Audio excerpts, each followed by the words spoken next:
Karakan Bash. Good afternoon from the U.S. Consulate General in Erbil. We're really excited to be here today on this Facebook Live. I'm Heather Fabricant, our Public Affairs Officer at the Consulate here, and I'm excited to be here with Andy Rabens from Washington, who's our Special Advisor on Global Youth Issues. Andy's here for a short visit. He's been engaging with youth at universities and here at the Consulate, those who work with civil society and NGOs, the UN, and he's excited to hear from you all and take your questions. We'd like to hear from you. What are the challenges that youth are facing? How can we best partner with you as you confront these challenges? And so, yeah, we're looking forward to hearing your questions. Over to you, Andy. Great. Well, thank you for tuning in. Really excited to have an interactive conversation with folks on the Erbil Facebook site. We've had a couple of great days of engaging with youth leaders from around the Iraqi Kurdistan region, young people who were involved in the entrepreneurship space, who were involved in the political space. We had a chance earlier today to go see a couple of universities, Salahuddin and J1. So I'm really excited now to sit here with Heather and to be able to talk about, answer some of the questions that you all have about how we can work in greater collaboration between the U.S. and Iraqi young people, and to be able to take back some ideas, insights, and thoughts for further collaboration back to Washington at the end of the trip. So nice to meet you, Forsa Saeed.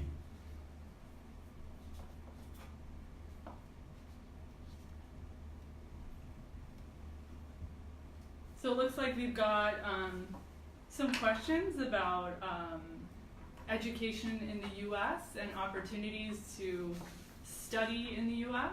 And I think we're excited, for example, about our ILET program, and we encourage youth to apply for this, 15 to 17-year-olds. The application is ending next week on the 25th, so go ahead and check out our Facebook page. As you know, you're on that right now, to find out more information and see how you can apply.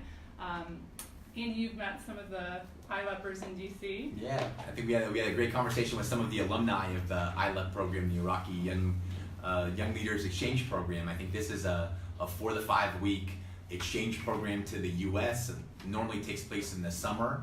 I've had a chance actually to meet some of the ILEPers when they're in Washington, D.C., and then I think they scatter out to different cities around the country. It's a great chance, I think, to be able to connect with American counterparts, to have a chance to see a few different American cities, and to be able to share the perspective from the Iraqi Kurdistan region, and also to meet some American counterparts and get some perspective on what's happening on the ground in the U.S. that you can hopefully take back home with you to Erbil or elsewhere around the region. So I'd highly encourage, I think applications are open right now, is that right? They are, they're open now.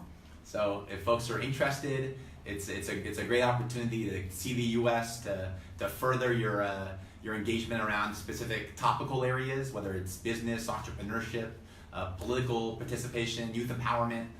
We'd love to see you consider coming to the U.S. on an ILET program or another exchange, such as the International Visitor Leadership Program, the MEPI, the Middle East Partnership Initiative programs, or a host of others. Absolutely. So what other questions have come in here? Right, so what is the topic about? Well, I think, Andy, do you want to talk a little bit about your role in the State Department? It's a pretty exciting role. I, for one, am pretty jealous of what Andy gets to do all around the world, engaging with youth. Maybe talk about why the position was created and what you do when you travel around? Sure, yeah, well, I think I have one of the most fun positions at the State Department. I agree. I get the responsibility and the role to help our U.S. government better connect with young people, with young leaders between the ages of 16 and 35 in different parts of the world, to figure out what are the issues that they really care about, what are the challenges that they're wrestling with, and what are the opportunities for further collaboration between the U.S. and young people on the ground. I've been fascinated personally and professionally by the Middle East for many years. I've been at the State Department for about 10 years and have had a chance to spend a lot of time in this region of the world that holds a very dear place in my heart.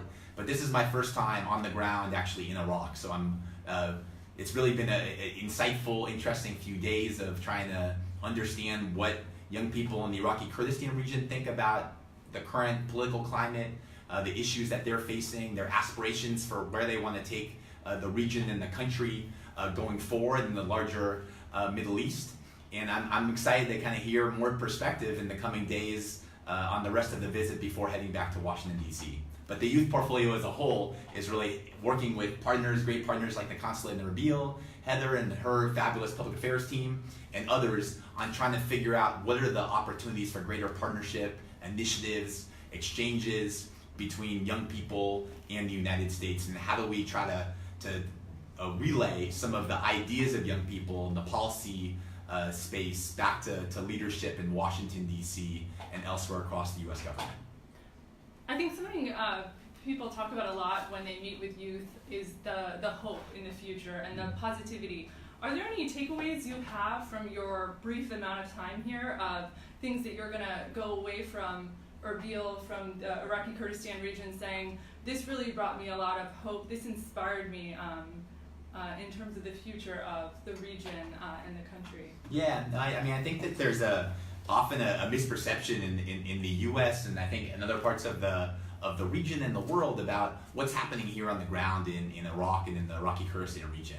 I think often there's the American saying that if it bleeds, it leads, and the idea that most of what gets covered are the negative stories and kind of the violence that may pop up from time to time, or the things that aren't as positive. So I think actually hearing the stories of young people who are deciding to return or to double down their efforts here in the Iraqi Kurdistan region or in Iraq, who have ideas for transforming the economy through entrepreneurship and innovation, and wanting to put the Iraqi Kurdistan region on the map as a hub for innovation entrepreneurship across the globe, and people who are excited and hopeful about political change that could take place and what the new Iraq is going to look like post battling and dealing with ISIS and other extremist organizations.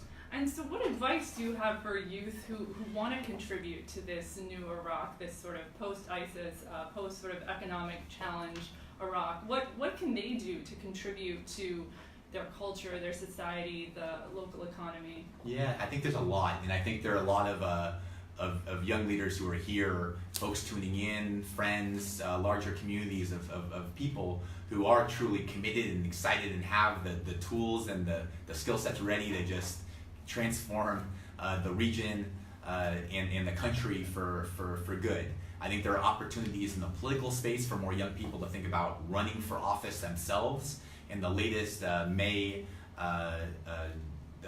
latest parliamentary elections, I was reading that of the 320 elected seats, that only I think 20 of those seats were won by young people below the age of 40. So I think there's opportunities for more young people to try to enter into the political space in some form or fashion. We just had our midterm elections in the United States a few weeks ago on November 6th, and there were record numbers of young people who decided to run on the Democratic side, on the Republican side as independents, and a record number of young people who were elected below the age of 40 in our country. So we've struggled, it's a shared struggle, I think, in terms of getting young people to run for office. And the second area, I think, is in the economic sphere, and putting the Iraq Kurdistan region and Iraq as a whole on the map more centrally as a hub for innovation and for entrepreneurship, and thinking about how do we diversify the economy so it's not just focused on the oil economy, but that businesses in the tech sphere and the cultural sphere and the fashion sphere, whatever that might be that you're passionate about, trying to think about how to start your own business or empower the private sector to be able to create some new jobs and opportunities for young people going forward. Great, and I saw a couple of questions here, one from a Mohammed and a couple other questions about master's degrees programs in the U.S. And absolutely, we do have programs where you can get a master's degree. The Fulbright Foreign Student Program is one of those, where we support 2 years of study at a university. And we've also got non-degree programs for specialists as well, such as the Humphrey Fellowship Program. And information about all of these resources and many more things, like Andy was talking about in terms of political participation and entrepreneurship, can be found at our American Corners. And we have 3 such American Corners across the Iraqi Kurdistan region. And I really encourage you all to go out seek out these spaces that have a lot of resources and a lot of really interesting programs, English language programs, job skills programs. We've got one in Duhok, one in Suleymaniye, and one here in Erbil at UKH. They're fantastic places. You may see me there every once in a while. I highly encourage you to check them out. They also have Facebook pages where we'll advertise the programming that we're doing. We screen movies there. We do things periodically with leadership from our consulate. They're exciting places if you have questions about studying in the US. We also have education advisors who go there and are available as well. So I encourage you to check out those American corners, and I hope to see you all there one day soon. Let's see what other questions we have here. It seems like there's a lot of interest in scholarships, education, exchanges, specializing, and jobs as well.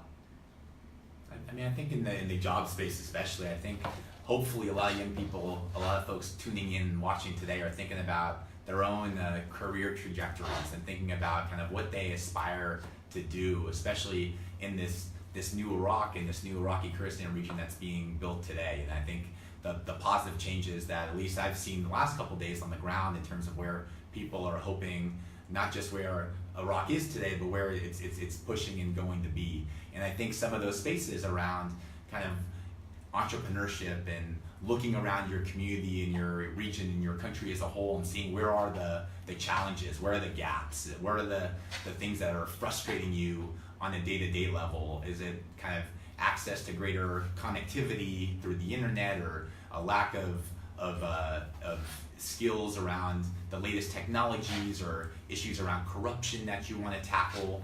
And I think thinking that each one of you has a very powerful voice that is ready to be unlocked, and it's needed to really push the region and the country forward. So I think you're needed.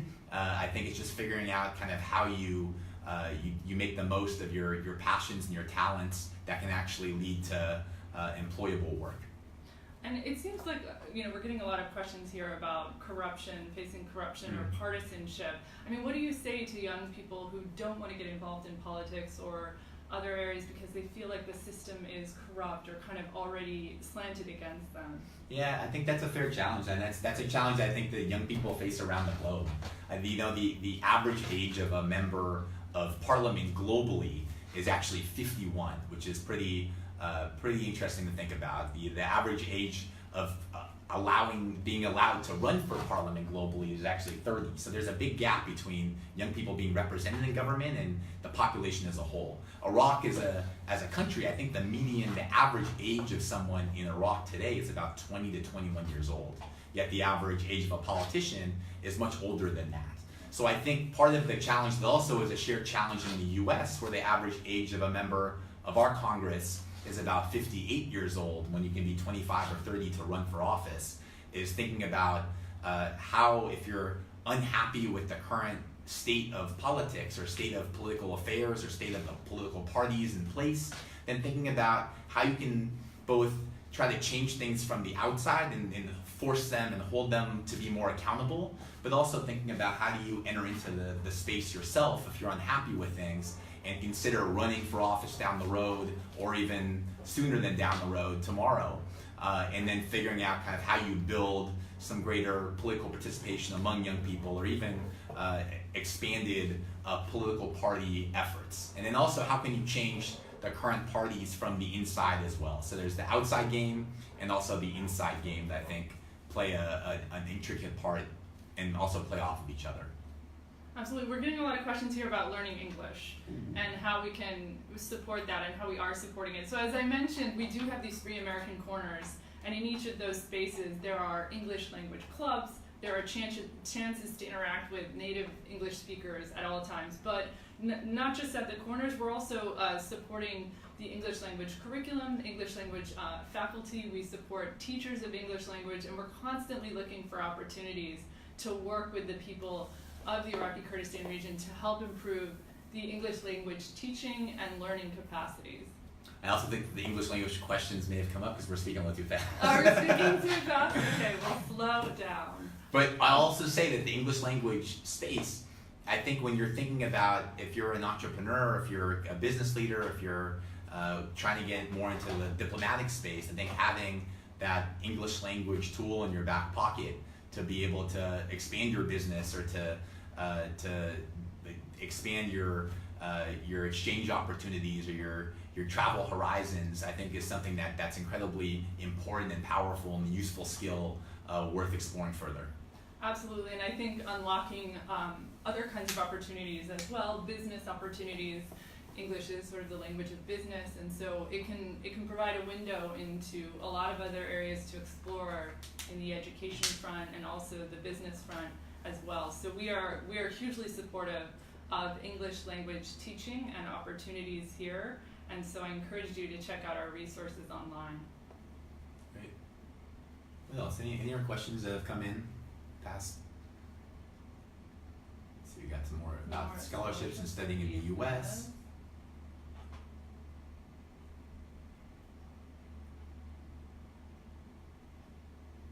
Did you ever study abroad, Andy?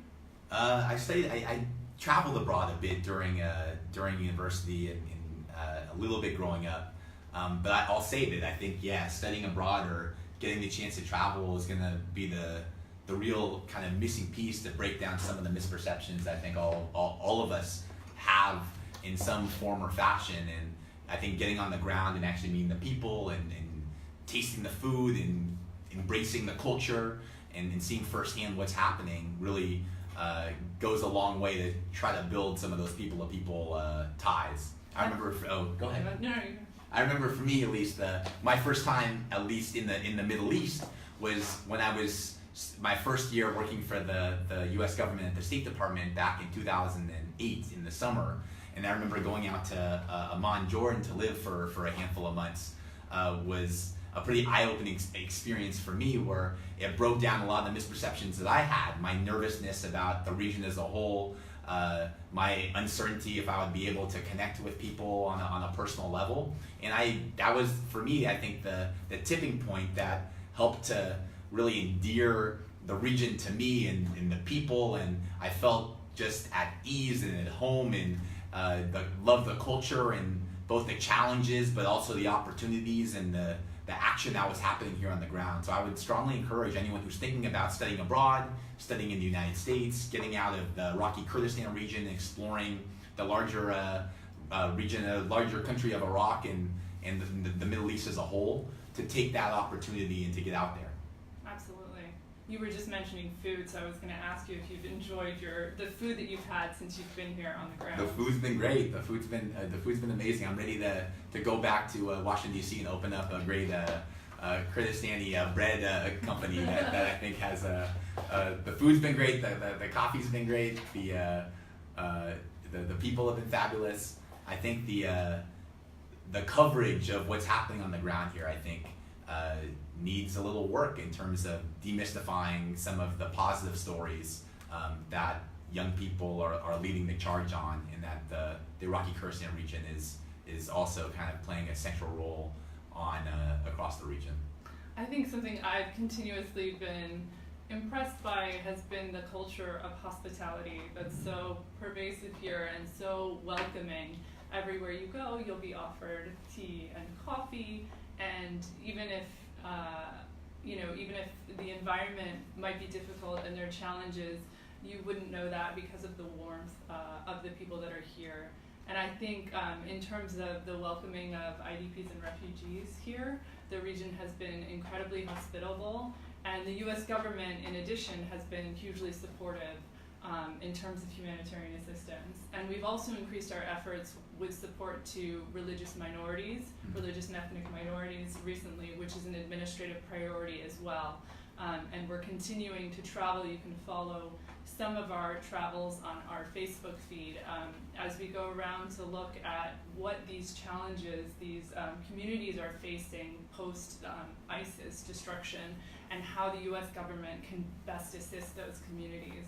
And I think to Heather's point too, I think there's been a lot of really interesting work that's been done here, and particularly with young leader contacts that the Consulate in Erbil has connected with around young people who are pushing back against extremism in various forms. I think there's a perception sometimes of young people as kind of the source of instability, and I think there's a real opportunity to turn that on its head and talk about young people as the partners for peace in this space, and all the work that they're doing to try to help provide a more positive alternative for people, both economically and from a kind of a community standpoint, and giving a greater sense of excitement and worth and possibility in many spaces. So I think I've also been really impressed from the community of young people who are here in the Iraqi Kurdistan region, who are actively tackling the challenges of extremism, who are countering it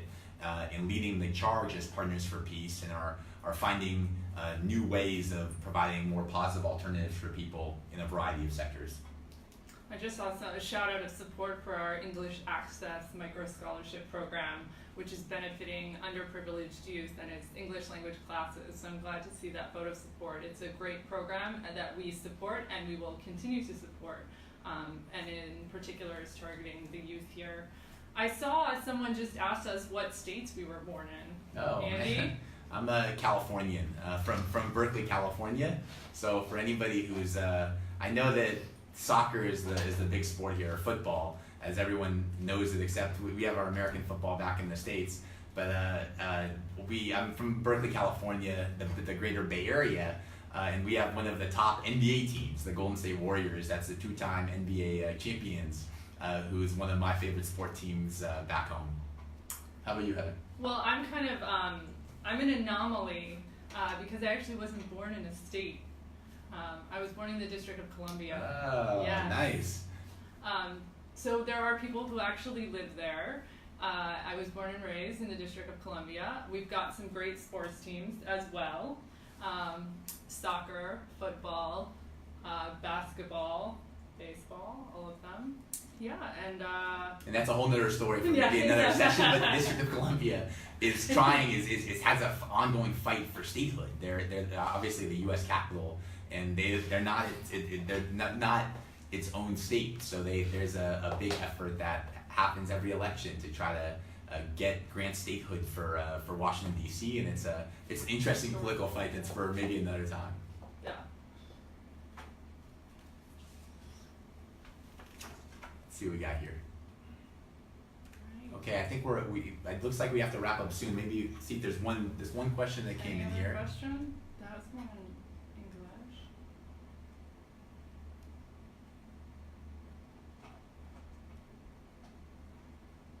I think I saw one about trying to get more American students to the Kurdistan region to study, which I think would be a great idea as well. As you were mentioning, Andy, that exchange is really critical, and I think the more that we interact and speak and dispel stereotypes and better understand each other, the better path forward we have for both of our countries. Yeah, I think it's absolutely true, and for both kind of both way exchanges. For ideally, we get more Americans to come out to the Iraqi Kurdistan region, to come out to Iraq to see some of the exciting things happening on the ground here, some of the innovation and the entrepreneurship and the positive developments that are happening on the ground.